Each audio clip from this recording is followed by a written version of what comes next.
The way you do anything is the way you do everything. You often hear this saying in relation to basic chores or exercise. If you don't make your bed in the morning, everything you do the rest of the day is disorganized, chaotic, lacking intentionality. But I think this idea can offer something really interesting when you apply it to video games. I've been playing Red Dead Redemption on the Switch too. This is my first time playing a Red Dead game, and it's incredible. The world of the Old West is captivating. John Marston's character is someone I want to root for, and the side missions and minigames are always fun. But strangely, I have to keep reminding myself to slow down. My instinct is to mainline the game. Finish it, then move on. Right now, I think I've struck a good balance of completing a main story mission, then following up with a few rounds of blackjack at the saloon, completing a side quest or two, maybe tracking down a bounty, and then back to the story. But in the first 5 or 6 hours of the game, it was just story mission after story mission. And that is a valid way to play, but is it the best way for me? It made me stop and ask, am I just trying to get through this or actually live in this experience? Every game is different, and this can make it tricky. Some games have garbage side content and are best enjoyed by prioritizing the story. Other games have mediocre stories, and the side content is the game. Now, I can already hear some of you saying, bro, it's not that deep, just play what games you want to play and do whatever gives you the most fun. And yeah, I mean, that's true. It is pretty much that simple when you boil it down, but I know I'm not the only one who experiences this. This is actually what makes video games unique as an art form. They're interactive. When you watch The Fellowship of the Ring, for example, as much as you might want to stay in the Shire and explore every nook and cranny and meet all the hobbits, you don't get a choice. Frodo has to leave, and quickly. When you read the book, maybe you want to leave the Old Forest as quickly as possible. You want to get to Bree and meet Aragorn, reach Weathertop, fight the Nazgul. But that's not up to you. The story is the story, and besides skipping pages or even chapters, there's no way to have agency in the story making. Video games are different. You decide what matters. You choose what to do in the world. You make priorities. You decide whether to storm Hyrule Castle and finally face off against Ganon, or find every single one of the 900 Korok seeds.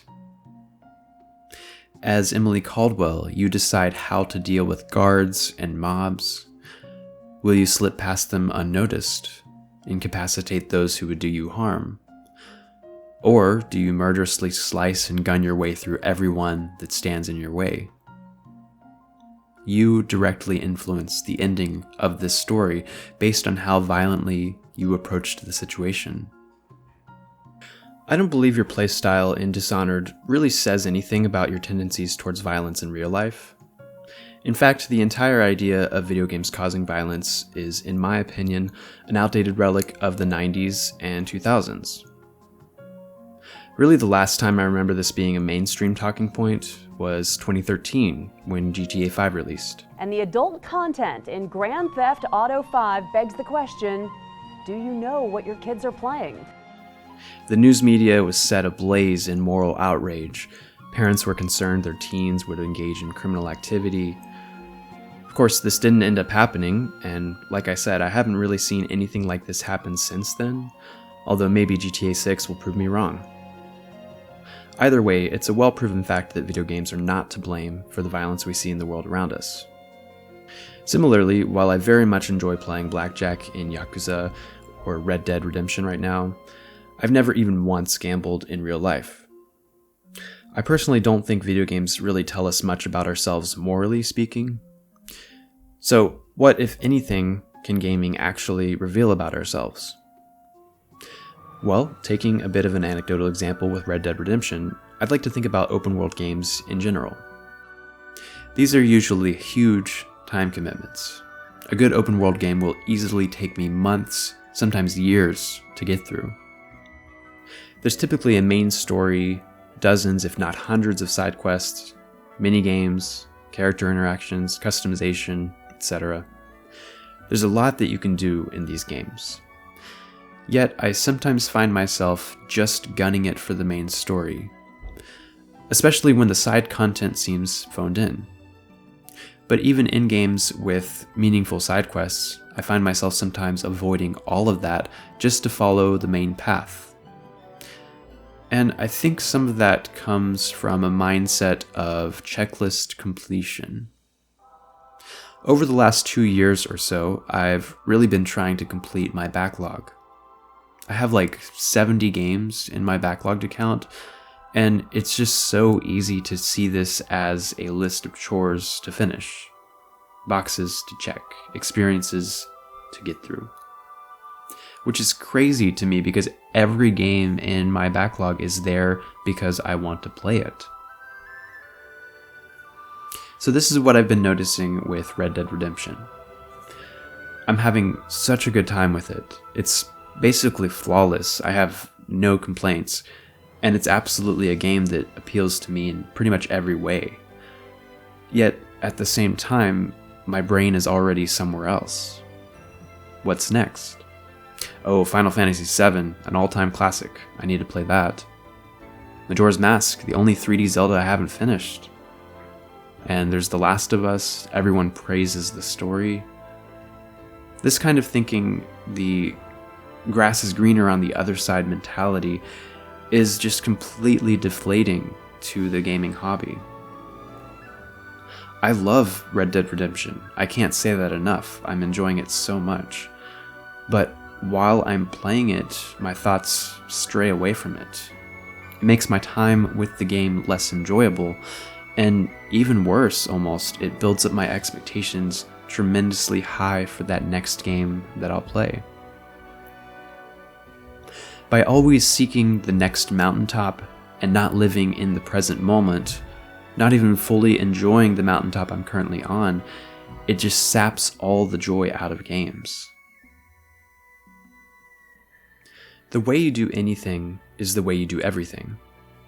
If I arrange my backlog into a series of checkboxes, tasks to be completed, if I hype myself up for future experiences at the detriment of the one I'm currently going through, if I ignore the joy of indulging in side content that doesn't contribute to main story progression, does this also ring true for other parts of my life? I think so. It's incredibly easy. I would say it's even the default in our world to monotonize our lives. We build routines, we organize our days into a series of tasks, trudging through repetition day after day. Humans are really good at this. Even extraordinary experiences can quickly become plain and ordinary. I'm a musician. That's my career. I freelance, I teach, compose, perform, and music is a gift. It's an incredibly special thing. Yet, because I do it every day, I make it normal for myself. I forget the wonder and beauty of this art sometimes. I chase those mountaintop experiences, forgetting that at that very moment, I am standing on a mountain. Video games are really cool. They don't just ask what you want to do. They ask how you want to do it. They can quietly reflect our habits, showing us times when we tend to rush, when we want to linger and explore, or maybe when we're too afraid to move on. If I'm impatient in a game, is it because I'm impatient in real life? If I'm risk averse and never take time to venture off the main story path, is this how I live my life? If I'm constantly thinking of the next objective, the next upgrade, the next game in my backlog, it might be because I've trained myself to live that way, to always be somewhere else, to not appreciate joy in the current moment, but to falsely believe it lies at the end of a checklist. Maybe stopping for a moment, noticing the scenery, the sound of the wind, the silly idle animations my character makes. Maybe these are things I can learn to do in-game and in real life.